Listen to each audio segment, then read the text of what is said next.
अब वाराणसी चलते हैं और वहां पर जो छात्र हैं वो क्या कह रहे हैं अपने दर्शकों को वो भी सुनाते हैं।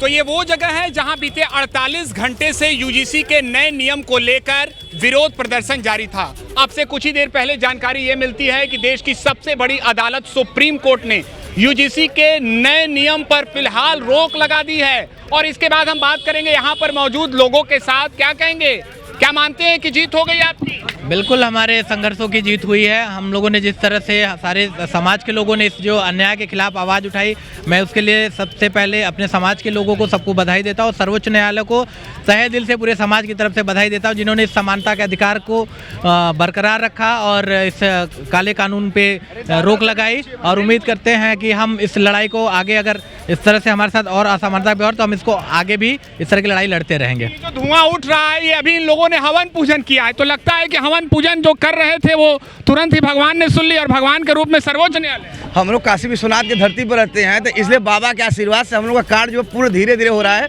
माननीय सर्वोच्च न्यायालय का बहुत बहुत धन्यवाद, जो इतने बड़े काले कानून पर उन्होंने रोक लगाई है।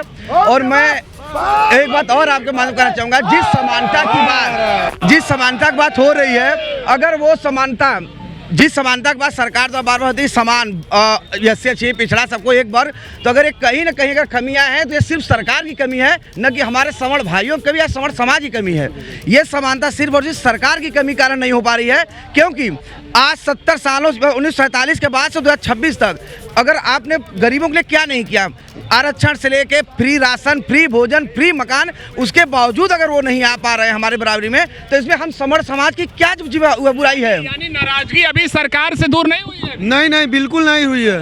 अभी पूर्णतः संतुष्टि नहीं हुई है। जब तक 18 तारीख को पूर्णतः आदेश नहीं आ जाता है, तब तक अभी हम लोग पूर्ण रूप से संतुष्ट नहीं रहेंगे। किसका धन्यवाद देंगे? किसका धन्यवाद? हम तो अपने संघर्षों का संविधान इसलिए देना चाह रहे हैं कि हमारे बड़े भाई तमाम उपस्थित थे, क्योंकि हमारा संघर्ष दिन है। रात में 12 बजे हम जा रहे थे, 2 बजे, क्योंकि यहाँ मच्छर भी काट रहा था। जो कि हम जहाँ बनारस में मोदी जी के प्रधानमंत्री है, और हमारा सौभाग्य की बात है कि हमारे तमाम बड़े भाई यहाँ संघर्ष किए और उन संघर्षों में रहा, और सर्वोच्च न्यायालय के इसलिए धन्यवाद दे रहे हैं। क्या कहेंगे? यहाँ पर तो रामनामी ओढ़कर आप खड़े थे और करीब दो दिन से यहाँ पर आप लोगों का विरोध जारी था, तो धन्यवाद किसका? धन्यवाद सबका होगा, धन्यवाद सबका होगा। जितने लोग हमारे साथ के लोग थे, स्वर समाज के लोग, बाकी सारे जातियों के लोग, जितना हम लोग के साथ यहाँ परिश्रम लोग किए, 54-56 घंटे से जितना परिश्रम यहाँ लोग किए, बहुत खुशी वाली बात है। बहुत अच्छा लगा कि सरकार सुना। अगर सरकार नहीं सुनता तो अभी 2 दिन था, कल 5 दिन होता, परसों 1 महीना होता। सरकार की तरफ से नहीं, ये माननीय सर्वोच्च न्यायालय की तरफ से ये टिप्पणी है। और दूसरी बात कि क्या आप मानते हैं कि ये पूरी जीत हो गई आप? अब पूरी जीत, रोक लगाने का हम लोग मांग किए थे, पूरी जीत हो ही गई, आधी जीत हो गई है। हाँ वकील साहब, नहीं हुई है। अभी हमारे बड़े भैया गौरव भैया कह रहे थे कि अभी नहीं है, अभी ये पूरी जीत नहीं हो। सभी छात्रों को और सवर्ण समाज के लोगों को भुलवाने का कार्य किया जा रहा है। इसमें बस रोक लगा है, न कोई संशोधन हुआ है, न कानून को रद्द किया गया, बस रोक लगाया गया अस्थायी।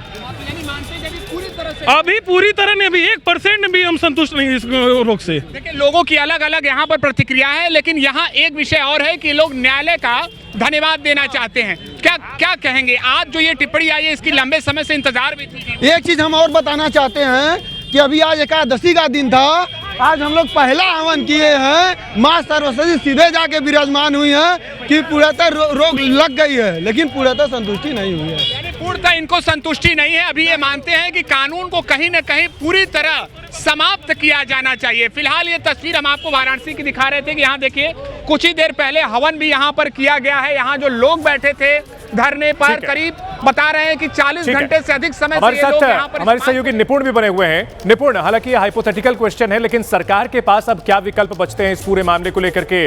इस पर क्या आगे, किस दिशा में आगे बढ़ सकती है सरकार? देखिए, सरकार को सबसे पहले तो ये बताना पड़ेगा कि ये जो 3C को जोड़ा गया है वो कैसे जोड़ा गया, क्या है, क्या इसके पीछे आधार है। और सिर्फ ये कह देना कि सुप्रीम कोर्ट ने हमसे कहा था इसलिए हमने जोड़ दिया, ये तो दलील चलेगी नहीं।